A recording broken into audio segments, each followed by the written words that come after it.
సజీవ వాహిని ఇది సత్య ప్రకాశిని. షాలోమ్. సజీవ వాహిని ఆదివారపు ఆరాధనకు కూడి వచ్చినటువంటి దేవుని బిడ్డలందరికీ మన ప్రభువును రక్షకుడైనటువంటి యేసుక్రీస్తు అతి పరిశుద్ధ నామములో శుభములు వందనాలు తెలియజేస్తున్నానండి. యాహ్వే ఈరే అనేటువంటి అంశంను ధ్యానించుకునే ముందుగా మరి దేవుని కొద్ది సమయం ఆరాధించుకుందాము రండి. యాహ్వే రాఫా ఎలోహిం షడ్డాయ్ అనేటువంటి చక్కని పాటతో దేవుని స్తుతించి ఆరాధిద్దాం.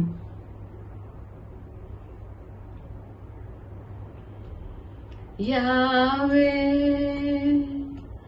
రాఫా ఎలోహిం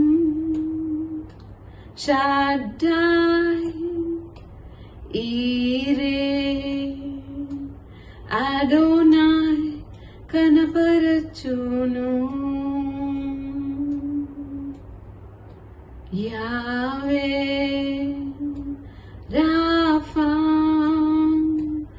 ఎలోహిం షడ్డాయ్ ఈరే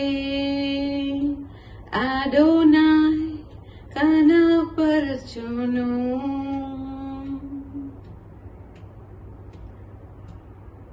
నీ మహిమే ఈ స్థలములో అనుభవిస్తున్నాము. నీవు గొప్ప కార్యములు చేస్తున్నావు. పురిగొల్పు నా విశ్వాసం. యాహ్వే రాఫా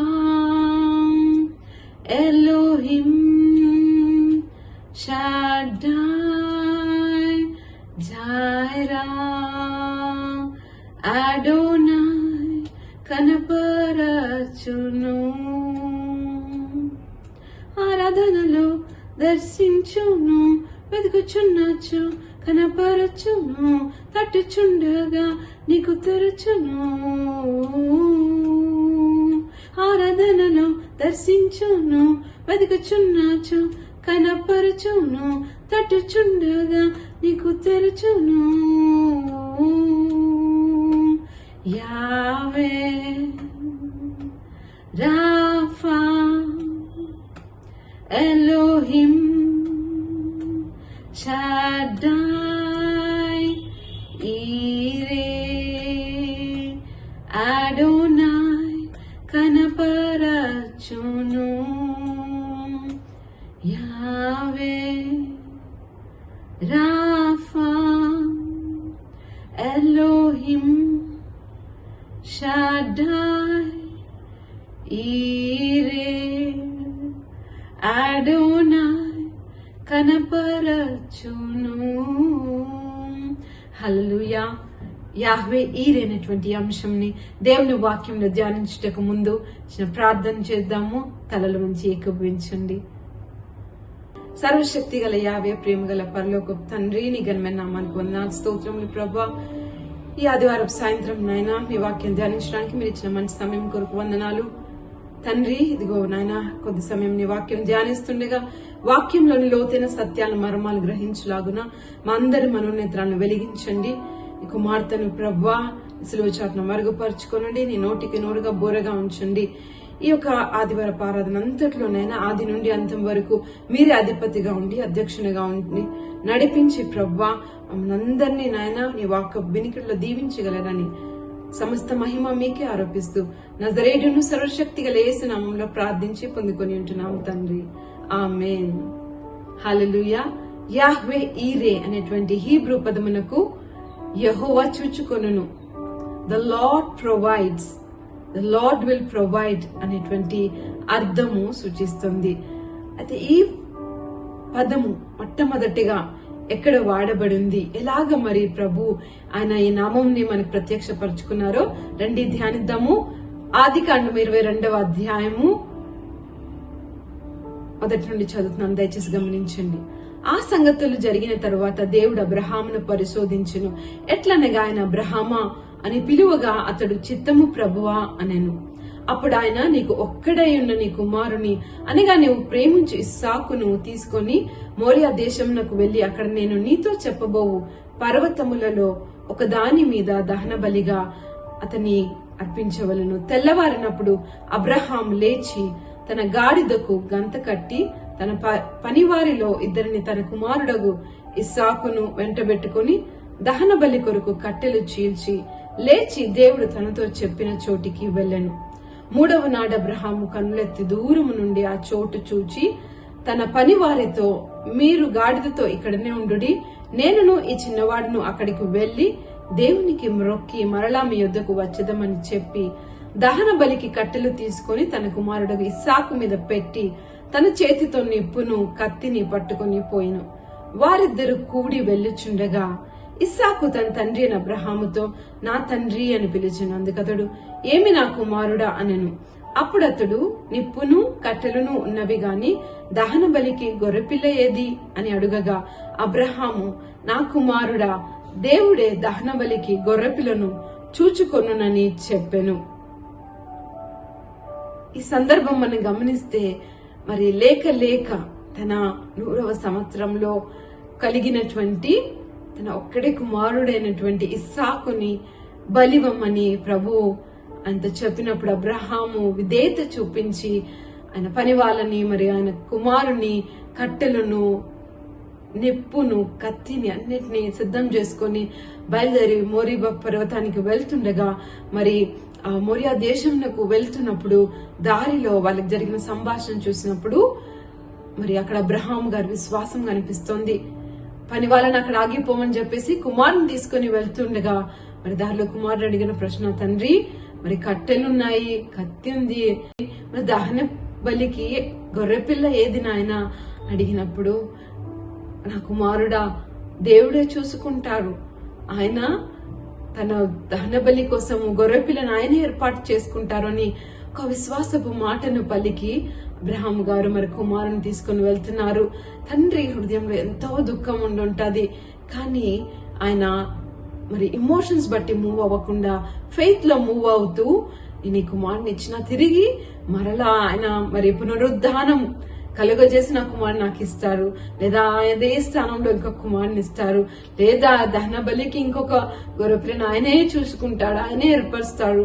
ఎందుకు నా తండ్రి, నా ప్రభు, నా దేవుడు ఇలాగ చెప్పారో నాకు తెలియదు, కానీ ఆయన చెప్పింది నేను విధేయత చూపించవలసిందే అని చెప్పి అబ్రహాం గారు ఎంతో విశ్వాసంతో బయలుదేరి వెళ్తూ ఉన్నారు. మరి ఆ స్థలం వచ్చినప్పుడు మరి అలాగ వారిద్దరు కూడి వెళ్లి దేవుని అతనితో చెప్పిన చోటికి వచ్చినప్పుడు అబ్రహాం అక్కడ బలిపీఠంను కట్టి కట్టెలు చక్కగా పేర్చి తన కుమారుడు ఇస్సాకును బంధించి ఆ పీఠం పైన ఉన్న కట్టెల మీద ఉంచెను. అప్పుడు అబ్రహాం తన కుమారుని వధించుటకు తన చేయి చాపి కత్తి పట్టుకొనగా యెహోవా దూత పరలోకము నుండి అబ్రహామా అబ్రహామా అని అతను పిలిచెను. అందుకు అతడు, చిత్తం ప్రభువా అనెను. అప్పుడు ఆయన, ఆ చిన్నవాని మీద చేయి వేయకము, అతని ఏమీ చేయకము, నీవు ఒక్కడే ఉన్న నీ కుమారుని నాకు వెనుతీయలేదు గనుక నీవు దేవునికి భయపడు వాడవని ఇందుని బట్టి నేను నమ్ముచున్నాను. అప్పుడు అబ్రహాము కనులెత్తి చూడగా పొదలో కొమ్ములు తగులుకొని ఉన్న ఒక పొట్టేలు వెనుక తట్టున కనబడిన. అబ్రహాము వెళ్లి ఆ పొట్టేలును పట్టుకుని తన కుమారునికి మారుగా పెట్టి దహన బలి సమర్పించెను. అబ్రహాం ఆ చోటికి యెహోవా ఈరే అని పేరు పెట్టెను. అందుచేత యెహోవా పర్వతము మీద చూచుకొనును అని నేటి వరకు చెప్పబడును. హల్లెలూయా. ఆ స్థలానికి యెహోవా ఈరే అని అబ్రహాం గారు పేరు పెట్టారు. ఎందుకు?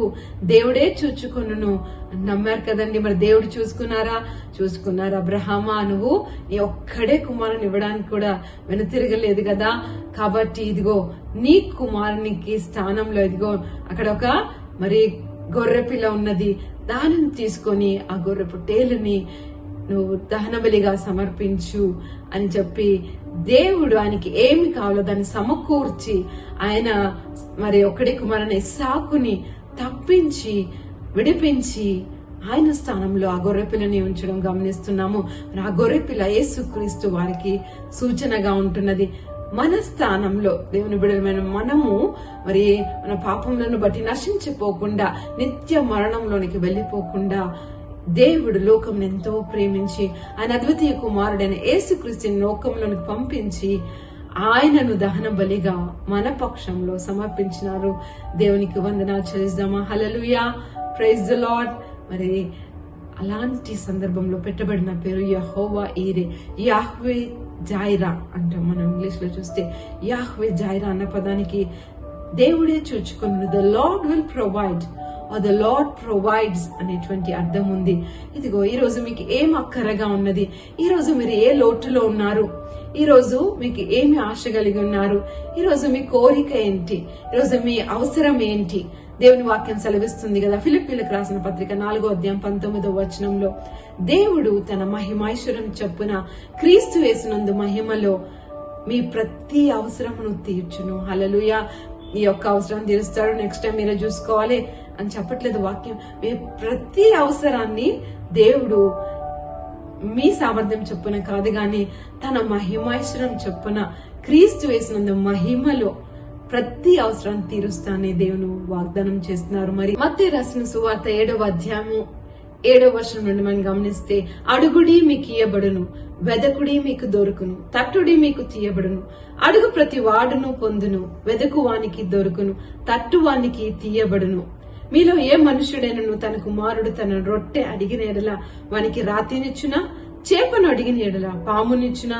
మీరు చెడ్డవారయుండి మీ పిల్లలకు మంచి ఈవులనయ్య నెరిగి ఉండగా పరలోకమందున మీ తండ్రి తన్ను అడుగు వారికి అంతకంటే ఎంతో నిశ్చయముగా మంచి ఈవులనిచ్చును. హల్లెలూయా.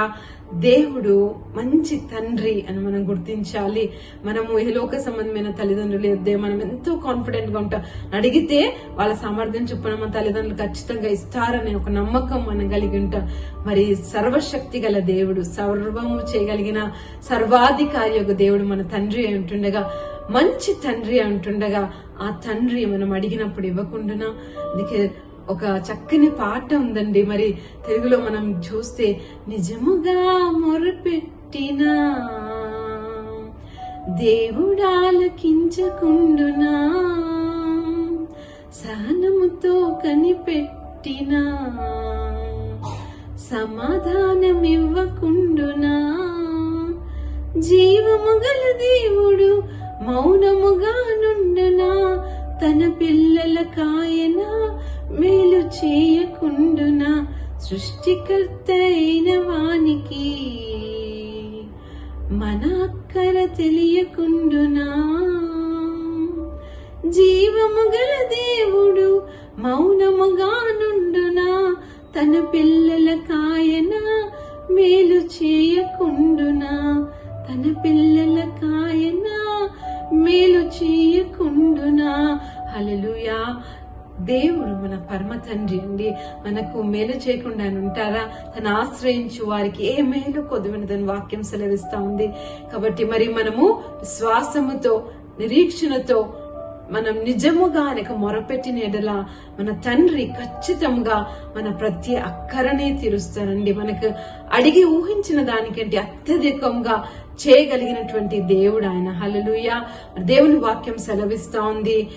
మనం చూసినట్లయితే ఎఫెసీలో రాసిన పత్రిక 3వ అధ్యాయం 20వ వచనంలో, మనలో కార్య సాధకమైన తన శక్తి చొప్పున మనం అడుగు వాటన్నిటికంటేను ఊహించు వాటన్నిటికంటేను అత్యధికముగా చేయ శక్తి గల దేవునికి అని దేవుని వాక్యంలో, మరి మనము అడిగి ఊహించిన దానికంటే కూడా అత్యధికముగా చేయగలిగిన శక్తి గల దేవుడు ఆయన.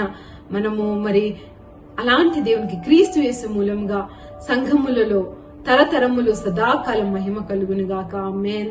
హల్లెలూయా. ఆమేన్ చెప్దామా అండి? మనము ఏది అడిగినా ఆయన ఇస్తారు. మనము అడిగి ఊహించిన దానికంటే అత్యధికముగా ఆయన ఇస్తారు. ఆయన మనం విశ్వాసంతో దేవుని అడగాలి. మరి మనము దేవుని వాక్యము కీర్తన గ్రంథం 34వ అధ్యాయం 10వ వచనం చూసినట్లయితే, సింహపు పిల్లలు లేమి గలవై ఆకలిగొనును, అయితే యెహోవాను ఆశ్రయించు వారికి ఏ మేలు కొదువై ఉండదు. హల్లెలూయా. హల్లెలూయా. యెహోవాను ఆశ్రయించు వారికి ఏ మేలు కొదువెండదు. మనము ఆయనను మన పూర్ణ హృదయంతో ఆశ్రయించిన ఎడల మన స్వబుద్ధిని, మన స్వంత నీతిని, స్వశక్తిని ఆధారం చేసుకోకుండా మనము ఆయన ప్రేమని, ఆయన నీతిని, ఆయన కృపని ఆధారం చేసుకుని మనం ఎప్పుడైతే దేవుని మనము ఆశ్రయిస్తామో, ఆయనని మనము విన్నవించుకుంటామో, మరి ఖచ్చితముగా దేవుడు మనకి ఏ లేమీ లేకుండా సమకూర్చి దేవుడు అంటున్నారు. హల్లెలూయా, హల్లెలూయా. సింహము అడవికి రాజు. సింహము ఎలాగైనా ఎక్కడి నుండైనా తన బిడ్డలకు కావాల్సినటువంటి ఆహారంను తీసుకొని వచ్చి వాటిని ఎంతో చక్కగా పోషిస్తాడు కదండి. మరి అలాంటిది యూదాగోత్రపు సింహమైనటువంటి మన దేవుడు తన పిల్లలను నిశ్చయముగా ఆయన పోషిస్తాడు.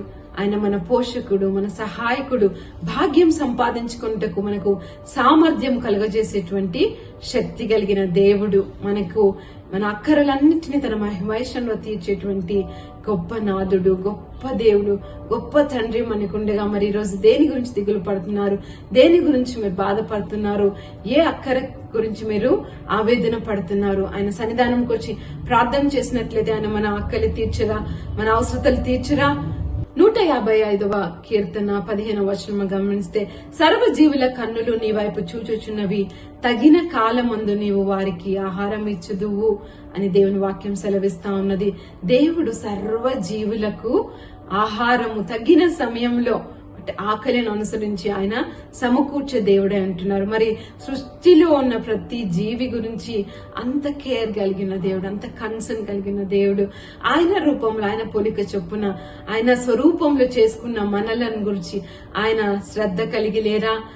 ఆయన నీ గురించి చింతిస్తున్నారు కాబట్టి నీ చింత యావత్తు ఆయన మీద వేసి ఆయనని ప్రతి భారము మోసే దేవుడు అని నమ్మి ప్రార్థించుదాం. ప్రార్థించినప్పుడు ఖచ్చితంగా దేవుడు మన అక్కర్లను తీర్చే దేవుడు అంటున్నారు. హల్లెలూయా. యాహ్వే ఈరే, దేవుడు చూచుకొనును. ఆయన చూచుచున్న దేవుడు. హల్లెలూయా.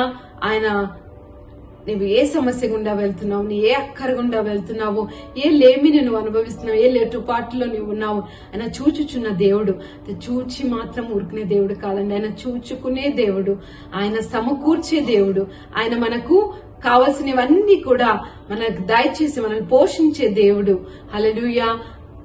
కాబట్టి ఈరోజు మనము మన హృదయాలను ఆయన తట్టు చూచుకుంటూ, ప్రభువా సర్వజీవుల కోరికలు తీర్చే దేవుడు కదా నాయన, మరి నా అక్కర ఎరిగిన దేవుడు, అడుగుడి మీకు ఇవ్వబడిన సెలవిచ్చిన తండ్రి నాయన, ఇదిగో ఈ అవసరత నాకున్నది, నాకు ఈ అక్కర ఉన్నదయ్యా, నా అక్కర తీర్చండి అని చెప్పి మనం ప్రార్థించినట్లయితే ఖచ్చితంగా ప్రభువు మన జీవితంలో కార్యం జరిగిస్తారు.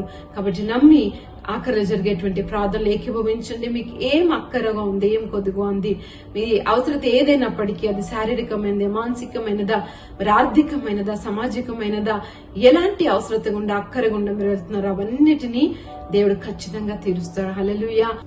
అయితే కొంతమంది అంటూ ఉంటారు, అవునండి దేవుడు మనకు అక్కరగా ఏముందో అది తీరుస్తారు, మనం ఇంకంతకన్నా ఎక్కువ ఆశ కలిగి మనం అడగకూడదు, మనం ఎక్కువగా మనం దేవుడి నుండి ఎక్స్పెక్ట్ చేయకూడదు, మరి మన కోరికలన్నీ కంట్రోల్ చేసుకోవాలి, మనము మితంగా ఉంటే చాలు అని అంటూ ఉంటారు.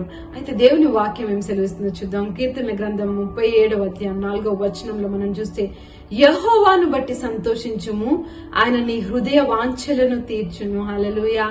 దేవుని యందు మనం ఆనందించినట్లయితే, దేవుని చిత్తానుసారంగా, దేవుని వాక్యానుసారంగా మనము ఏది అడిగినా కానీ మన హృదయంలో ఎలాంటి కోరిక అది దేవుని చిత్తానుసారమైందైతే ఆయన మన హృదయ వాంఛలను తీర్చే దేవుడు. హల్లెలూయా. God will not only provide our needs but also fulfil our heart's desires. హల్లెలూయా. దేవుడు మన హృదయ వాంఛలు తీర్చే దేవుడు అండి, ఆయన సమకూర్చే దేవుడు. మరి ఆయన గొర్రెలకు సమృద్ధి అయిన జీవం కలగడానికి లోకంలోనికి వచ్చారు. యోహాను సువార్త 10వ అధ్యాయం 10వ వచనంలో మనం చూస్తాం కదా, దొంగతనము, హత్య, నాశనం చేయడానికి వచ్చును గాని మరి దేనికి రాడు, గొర్రెలకు జీవం కలుగుటకు, అది సమృద్ధిగా కలుగుటకు నేను వచ్చి తినని మీతో నిశ్చయంగా చెప్పుచున్నానని యేసుక్రీస్తు వారు చెప్పారు. యేసుక్రీస్తు లోకంలోనికి ఎందుకు వచ్చారండి? మనల్ని పాపం నుండి, శాపం నుండి, వ్యాధి నుండి, లేమి నుండి, మరణం నుండి, అపవాది సంబంధమైన ప్రతి క్రియ నుండి విడిపించడానికి ఆయన లోకంలోనికి వచ్చారు. అలాగనే ఇవన్నీ కలిగిన మరి ఇవన్నిటి నుండి మనల్ని విడిపించి సమృద్ధి అయిన జీవము మనకు దయచేయడానికి యేసు ప్రభు లోకంలోనికి వచ్చారు. హల్లెలూయా. Jesus Christ came into this world to give us life and life in abundance. He is well able and he is willing to give us abundant life. ఆయన మనకి సమృద్ధి అయిన జీవం ఇవ్వడానికి మరి ఆయన ఇష్టం కలిగి ఉన్నారు, ఆ సామర్థ్యం కూడా కలిగి ఉన్నారు. ఖచ్చితంగా మనకి అడిగినప్పుడు మనల్ని దేవుడు మన హృదయవాంఛలు తీరుస్తారు, మన అక్కర్లను తీరుస్తారు. కాబట్టి విశ్వాసంతో మనం ప్రార్థించాలండి. మనము మరి చాలా సార్లు ఏమంటారంటే ధనాపేక్ష సమస్త కీడుకు మూలం అండి, మనం ధనం దేవుని అడగొద్దు, ఆశించొద్దు అని. కానీ వాక్యాన్ని మనము సత్యవాక్యాన్ని సరిగా విభజించుకోవాలండి, వాక్యం సరిగా అర్థం చేసుకోవాలి. ధనము సమస్త కీడుకు మూలం కాదండి, ధనాపేక్ష. ధనము అంటే lust for money is the root of all evil. ధనం కొరకే మరి పిచ్చి ఆశ కలిగి ఉండడం లేదా ధనాన్ని దేవుడిలాగా మరి కోల్చుకోవడం అలా చేసినప్పుడు అది సమస్త కీడుకు మూలం. కానీ దేవుని రాజ్యం పట్ల నీవు ఆసక్తి కలిగి దేవుని చిత్తం నెరవేర్చాలి, దేవునికి ఇష్టానుసారమైన జీవితం జీవించాలి, దేవుని మహిమపరచాలి అనేటువంటి ఆశ కలిగి అనేకులకు ఆశీర్వాదకరంగా ఉండాలని నీ తపన ఉంటే దేవుడు నీకు మరి సమృద్ధిగా ధనం దయచేస్తారు. అబ్రహాం గారు ఎలా ఉండేవాళ్ళండి? ఆదికాండం 12వ అధ్యాయం మనం చూసినట్లయితే అబ్రహాము మరి వెండి బంగారములు మరి పశువులు సమస్తము కలిగి అత్యధిక ధనవంతుడుగా ఉన్నారు అని చెప్పేసి మనం వాక్యంలో చూస్తాము. అబ్రహాం వాజ్ వెరీ రిచ్ అని వాక్యం రాయబడి ఉంది. మరి దేవుని బిడ్డలు ధనవంతులుగా ఉండడమే దేవుని చిత్తం అండి కదా.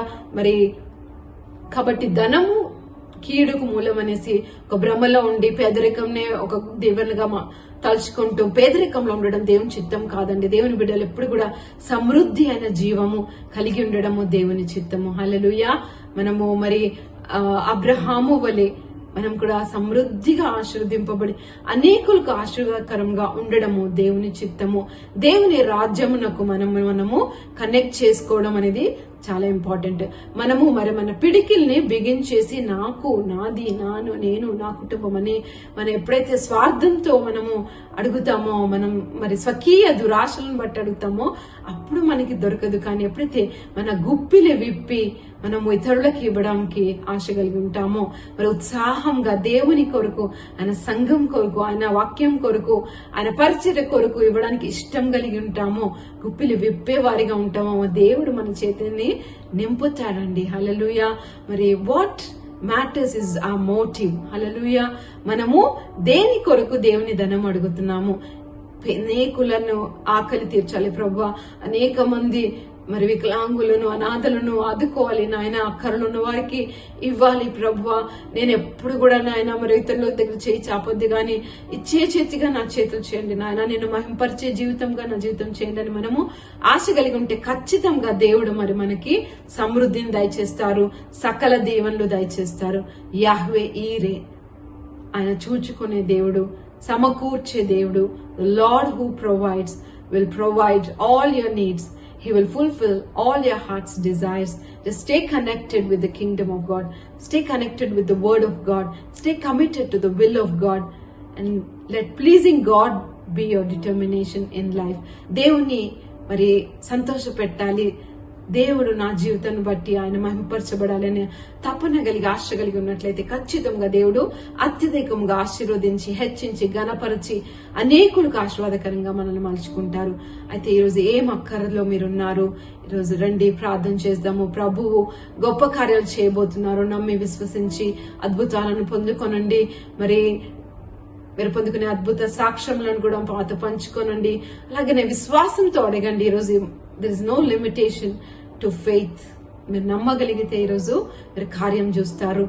ఈ అప్పు తీరాలనుకుంటున్నారా? మరి ఇంకా సమృద్ధిగా ఉండాలనుకుంటున్నారా? మరి ఒక సొంత గృహం కావాలనుకుంటున్నారా? ఆరోగ్యం కలిగి ఉండాలనుకుంటున్నారా? మరి గర్భఫలం కొరకు ఆశ కలిగి ఉన్నారా? మీ అక్కరే ఏమై ఉన్నది? మరి క్రీస్తు యేసునందు మహిమైశ్వర్యంలో పొందుకోవడానికి సిద్ధంగా ఉండండి. ప్రార్థిస్తున్నాం. హల్లెలూయా. సర్వశక్తి గల యావే, ప్రేమ గల తండ్రి, నీకు వందనాలు, స్తుతి స్తోత్రములు నాయన. ఇదిగో నానే ప్రార్థనలు ఏకీభవిస్తున్న బిడ్డలను బట్టి నీకు వందనాలు. ప్రియ సహోదరుని జ్ఞాపకం చేసుకోనండి అయ్యా. వారికి ఏం అక్కరగా ఉందో ప్రభువా నీ మహిమైశ్వరం చెప్పిన బిడ్డలకు దయచేయండి. యాహ్వే ఈరే నీకు స్తోత్రములు అయ్యా. చూచుకునే దేవుడు అయినందుకు నీకు వందనాలు, స్తోత్రములు ప్రభువా.